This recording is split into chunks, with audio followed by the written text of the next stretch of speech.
If we're honest, most of us with a logbook full of miles look back on our first solo skippering effort with mixed feelings. Unless we finished up on the wrong end of the lifeboat's tow rope, it must have been a success of sorts.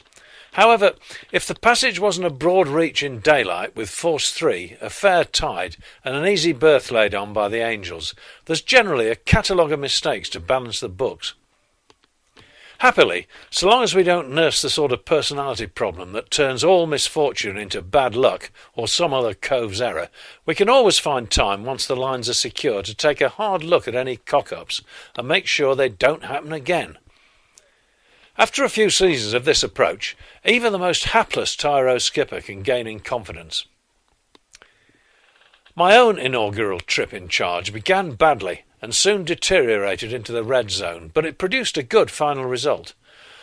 To rack up some experience, I'd been crewing for a delivery agency with an office in Hamble Village. This outfit was an early attempt at a federation of skippers and crews, but in contrast to today's well-regulated examples, it didn't last long.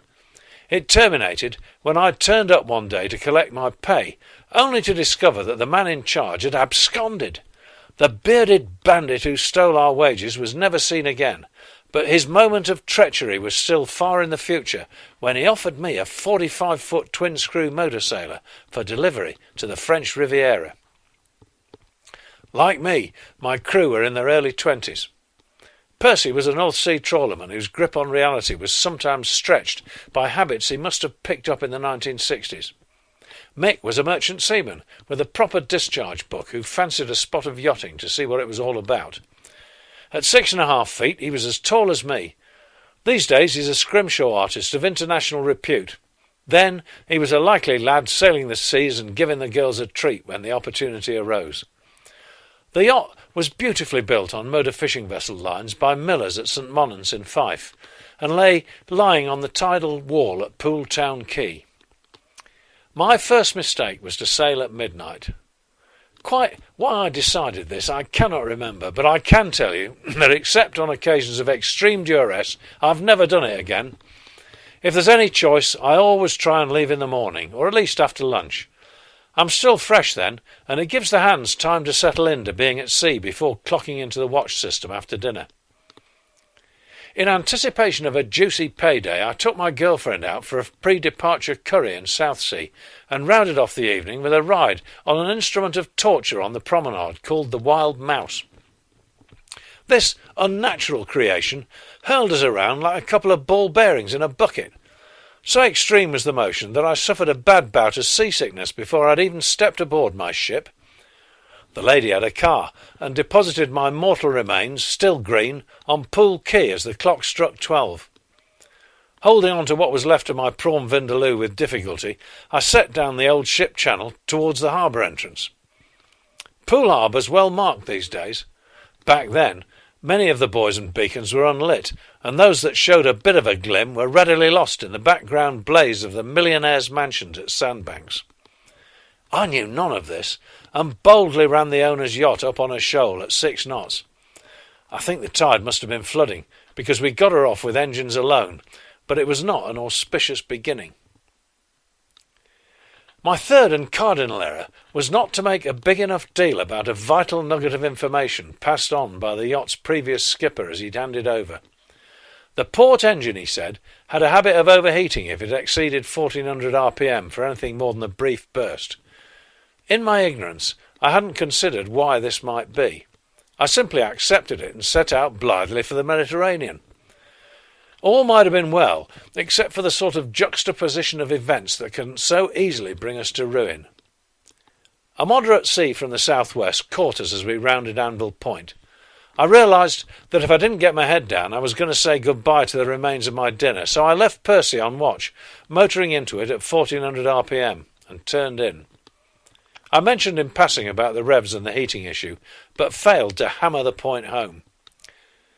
Shortly before dawn, I awoke to a racket from the engine room like a rivet gun on steroids. Galloping up to the wheelhouse in my skivvies, I found Percy lurking at the wheel, wreathed in thick, oily fumes. The whites of his eyes, framed by his shoulder-length curly hair in the light of the binnacle. A glance at the instrument showed the port engine temperature gauge off the clock. Mick came bounding in as I shut things down, and he went below to take a look. He came back with grim tidings. Things were considerably hotter than hell amongst the machinery, and what appeared to be a conrod had made a failed bid for freedom by poking its head out of the portside crankcase. We clearly couldn't carry on like that, but we still had the starboard engine and a respectable suit of sails, so we set course for Guernsey and quizzed Percy on what had come about to wreck the port unit.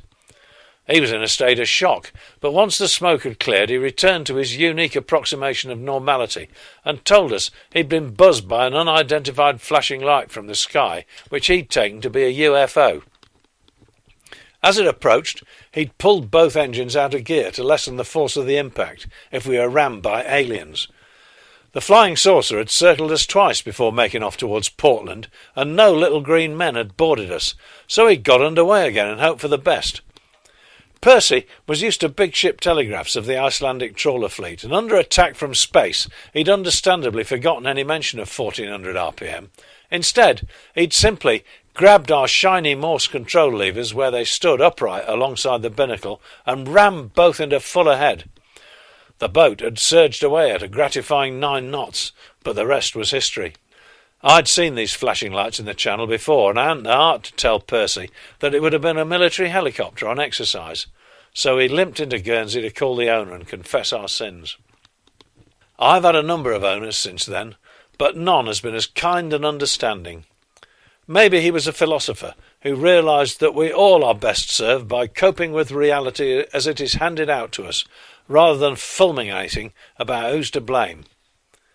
I don't think my predecessor had told the owner much about the overheating, because he'd been responsible for maintenance, and I later learned that the cause of the problem was a blocked heat exchanger on the Parsons conversion of a Ford 6D.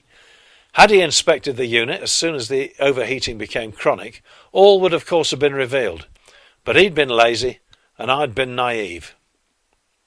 A new short block was sent out from Parsons to be installed by an engineer in St Sampson's, who took one look inside the heat exchanger and shook his head. 10 days later we were back at sea.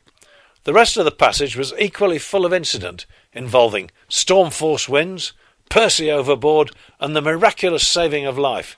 But we arrived in good order, and I'm holding all that back for another time.